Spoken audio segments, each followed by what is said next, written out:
Hello and welcome back to my channel. If you are here, then you are ready for all of the music teacher tips and tricks and things that I am ready to share with you. So in today's video, we're going to be talking about some of my favorite socially distanced music lessons that I have done thus far. I know it looks different in every state, even every county is different. My school has been open regularly since August, like we were open with kids. I also had virtual kids as well. My school is small enough that I'm able to teach a full day of virtual learning where I don't have to do pre-recorded lessons. I can actually meet with my kids in real time on Zoom. I'm very blessed in that way. But I've been doing both since August, so it's kind of become second nature to me. I did do on a cart for the first 9 weeks, and then I transitioned back into my room. And so maybe I will do a video on that soon on how to go back into your classroom, because I know there are some of you that have not gone back into your classroom yet. And some of you might be coming back right in the beginning of the new year. And some of you might not. Some of you might be going back to distance learning. So maybe I'll do a video soon on the procedures that I do to make sure that my room is super safe and clean and sanitary. Because it did take a while and it took some adjustment of my schedule and whatnot. But in this video, I want to talk about some of my favorite socially distanced lessons that I've been doing with my kids in my room so that we're still able to make music, we're still able to learn, and we're still able to do some fun stuff. So if you're ready to join me, then just keep watching this video and make sure that you subscribe and hit the little notification button so that you can follow along on my journey and continue to learn all of the best music teacher tips and tricks. All right, let's get started.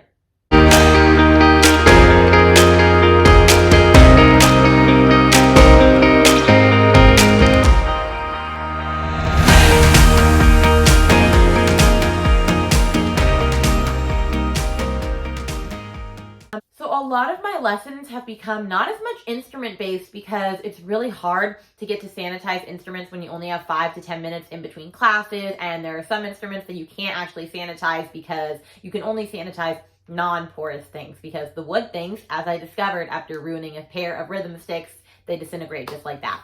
So you have to make sure that you're being very, very careful with what you're actually sanitizing and all of that. So that has limited us a little bit.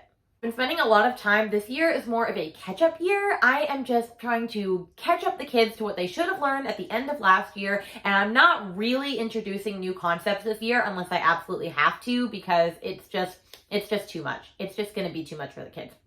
Plus, I can teach the in-person kids new concepts, but then I can't teach the virtual kids because we can't do exactly all of the same stuff, and then the virtual kids get behind, and the in-class kids get further, and it's just too much. I mean, you understand. So I'm not really introducing new concepts. This is more of just like a catch-up and have fun sort of year, and get to do all of the stuff that I don't normally get to do with them. I don't get to spend a lot of time doing composers with my kids, and now we get to talk about composers. I don't get a lot of time to do other activities, so I'm just getting to do them with them, and they're still learning music, and it's just been super fun. One activity that I've really been loving doing with my kids is write the rooms. So there are all different ones. If you look on Teachers Pay Teachers, there's like a Nutcracker one I just did. I've done a turkey one. And so basically, you get the piece of paper and it has probably like 10 people on it, and you hide the different characters with the rhythms throughout the room, and the kids have to go and find the rhythm, and then they have to copy it, and then they have to go and find all of them and bring it back to you, and it's sort of a race. Now, the reason I really like this is, one, they don't have to touch each other. They can do this on their own time. They still know to stay socially distanced.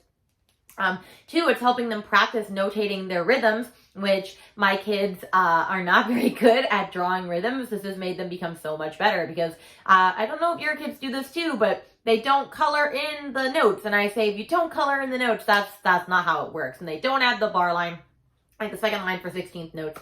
So we're getting really efficient in that. And then this just allows me, it allows them to have fun, and they're having a scavenger hunt and a race all at the same time. What more could you ask for children?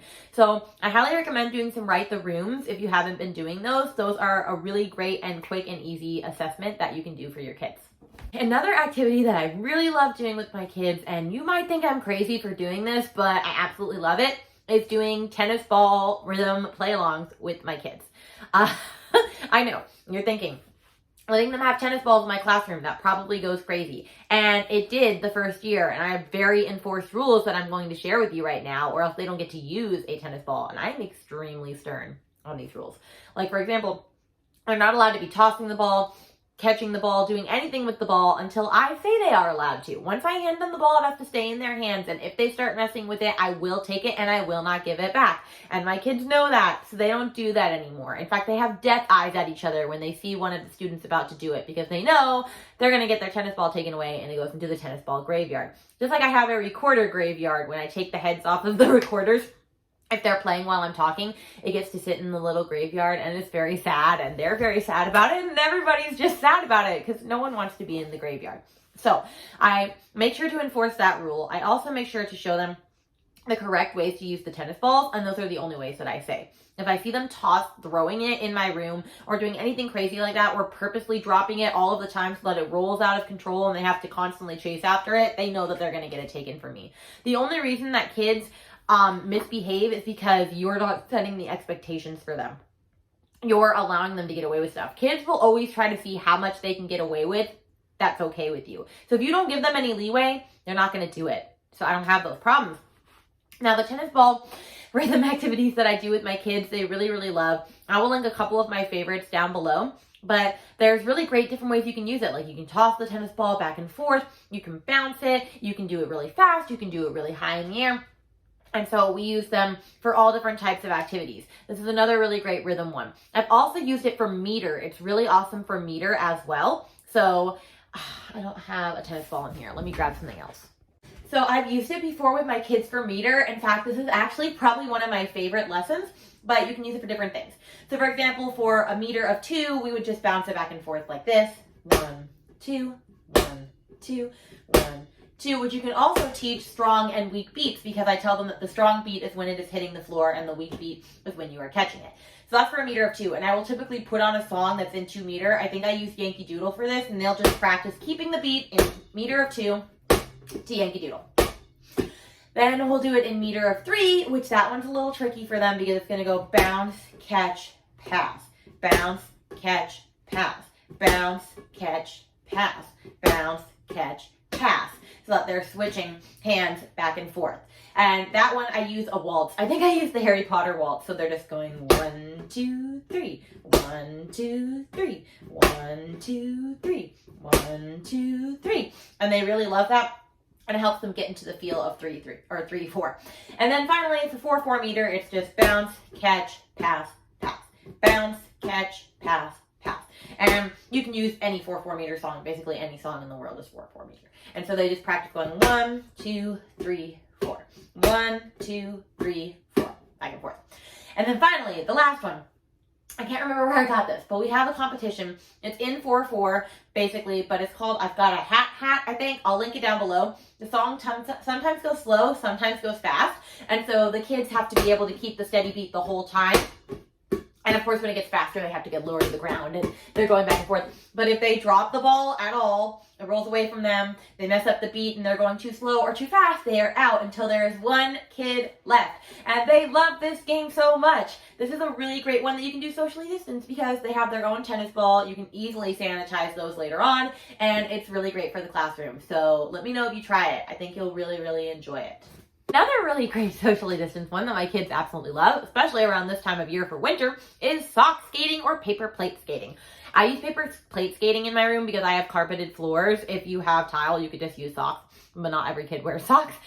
Paper plates are really cheap, so it's not really a big deal to me. Plus, my cafeteria staff will usually just give me some because they have some on hand, but the kids get 2 socks or 2 paper plate skates, and they just get to skate around to different music. So they're listening to different music, which we also then have them fill out a squilt or basically a silent, uninterrupted, like listening time journal where they have to write about stuff that they heard. They'll do that after they have fun moving around to the paper plate skating. But this is just a really fun one for kids to do. Like, I love doing it. I love watching them do it. They get really creative with like their jumps and their leaps and their spins and their turns. But the part that I really love to assess at the end is the uninterrupted listening time. So that's when they're filling in, because I'll let them listen to the song again while they're filling it out and go, I really enjoyed this. These are the instruments I'm hearing. I'll have prompts for them up on the board. I'll show you a freebie that I got forever ago for that I follow along and use in my room. But my kids have really enjoyed this. So try paper plate skating or sock skating. Your kids will love it. And you can do it virtually too. Another great activity to do with your kids socially distanced is Rhythm-Playalongs. There are hundreds of them on YouTube. So you could even make one yourself if you really wanted to. I have made some before. My kids all come to my classroom with 2 pencils because, as we've learned, rhythm sticks cannot really be sanitized properly because they disintegrate.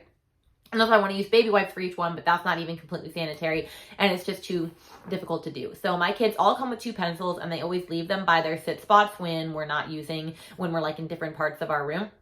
And so the 2 pencils are their rhythm sticks. So we're practicing rhythms probably every time. We always do some sort of rhythm play along just so that the kids are practicing their rhythms. Because like I said, this is a catch-up year. Like I want them to enforce the rhythms they know as well as they can and get a lot of preparation, because I do practice Kadai with my kids.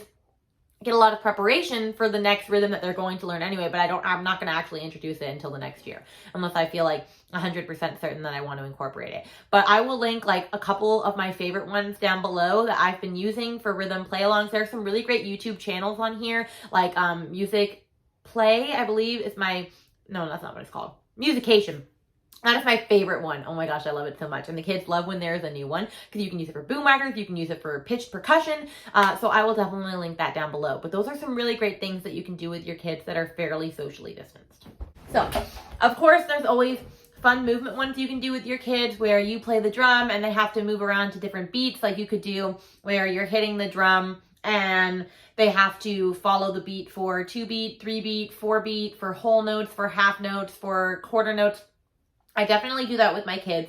My favorite one to do with my little ones is walk and stop because it helps them with their locomotor and movement activities. Now, I will have 4 specific rules that I use in music class, which I think I got this from Music and Motivate. But my 4 rules are no bumping. So they're not allowed to bump each other, and they actually have to say this so that they're practicing it. So we go no bumping, no running because you don't want them running in the room. No falling down because I'm so sick of kids that are just goofing around and fall down all the time. And then no following. They're not allowed to follow each other. They have to create their own pathway. I got that from one of my ORF instructors, my movement instructor in ORF levels 1 and 2. He hates when kids are following each other because they're not being creative and they're not doing their own thing. So I hate it as well. And plus the no following thing for this year works perfectly for socially distant. If you've never heard of walk and stop, I kind of do it a little bit differently. Like I do kind of a freeze game with it as well. But you can have the kids do all different sorts of moves. So basically it goes like this. And you walk and you walk and you walk and you stop. And they have to stop. And you walk and you walk and you walk and you stop. And you walk and you stop. Walk and stop. You walk and you walk, you walk and you walk, you walk and you walk and you walk and you stop. And so my kids love doing that. And I change it every time. Sometimes I'll have them freeze for a really long time. Sometimes I'll have them unfreeze and then freeze again really quickly. Sometimes they'll be dancing for a long time. But we do it for walking, skipping, galloping, hopping, crawling, I don't know, flying, all different types of things. And it's a really great way to get the kids moving and grooving. And they can do most of this basically in their dot spot area because they are 6 feet apart. So I just tell them to do it around their dot and they really enjoy it and it's really great. And those are some of my favorite socially distanced music lessons that I've done with my kids so far. I do have many more. I'm sure I'll share some other videos on this. Let me know in the comments below which one is your favorite, which one you plan on using with your kids next. I'd love to also hear ideas for yours as well, or ideas for future videos that you would like from me. So please make sure to hit the notification down below so you can be notified when new videos come out every Tuesday. I was about to say Thursday. It's every Tuesday. All right, with that, I'm gonna go and eat some lunch. So I'll see you guys later. Bye guys.